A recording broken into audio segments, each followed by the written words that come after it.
Well, hello there, middle schoolers. Today we're going to hit pause on our propaganda project and do a quick little project that is pretty fun and any of us can do. Now, it's inspired by an art movement called op art.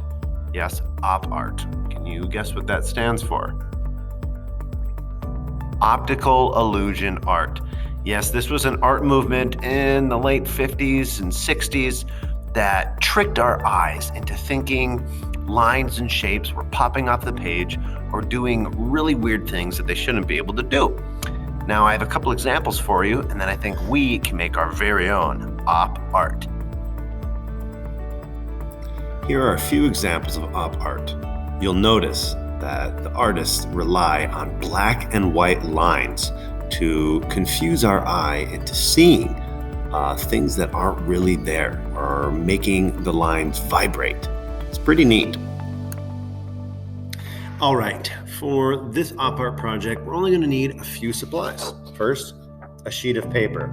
Make sure it's this size because we're actually going to cut it down. To cut it down, you will need a scissors and a pencil. If you're feeling super brave, a marker, and lastly, a ruler. And something interesting about this project is we're going to work a little bit of math into our art because whether you like it or not, math is a big part of art. So, here we go. All right, our first step is to create a perfect square on our paper. Here I have an 8.5 by 11, and I'm going to measure 8.5 inches in on the top and the bottom. I will then connect these dots with a line, cut it out, and bam, I will have a perfect square. And you can do this any size you want as long as you have that perfect square. Now here comes the math. We need to divide up 5 equal dots on this. So I'm going to take 8.5 divided by 6, which equals 1.4166. Repeating, we'll round that to just under 1.5. So now I'm going to measure every inch and about a half and make a dot. I will do this on the bottom and on the side.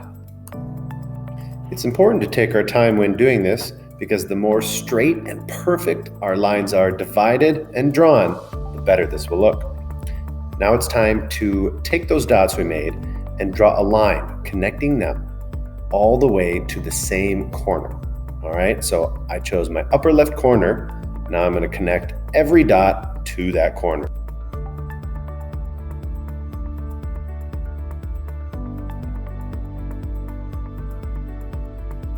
Now it's time to draw a shape in the middle of our paper.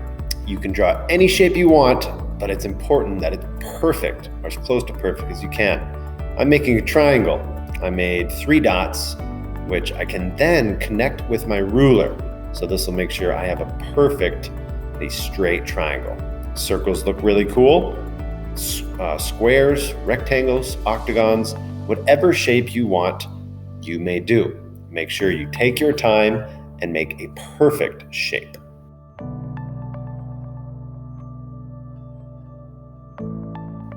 Now it's time to fill in all these shapes we've made. We can use a pencil. If you're feeling brave, you can use a marker, which I am.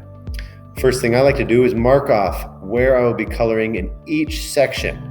You will go every other section on the outside, and then the opposite every other sections on the inside of your shape. Then, all you need to do is take your time and color in those sections you have marked.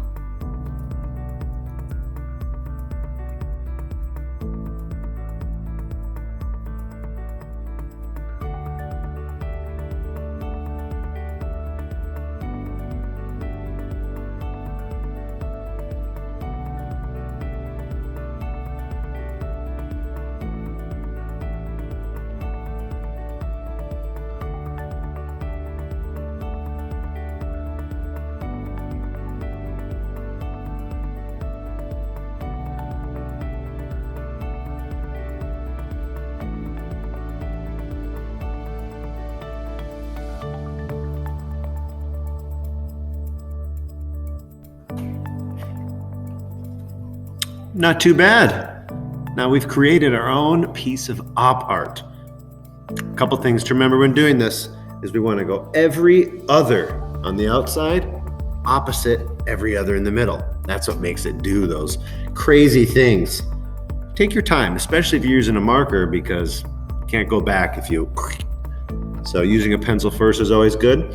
And you may be tempted to use different colors, but I ask that on this assignment, we're using just black and white, because there might be an assignment down the road where we do another op art with colors. It takes even more critical thinking. So take your time, use a ruler, and make some sweet optical illusion art. See ya.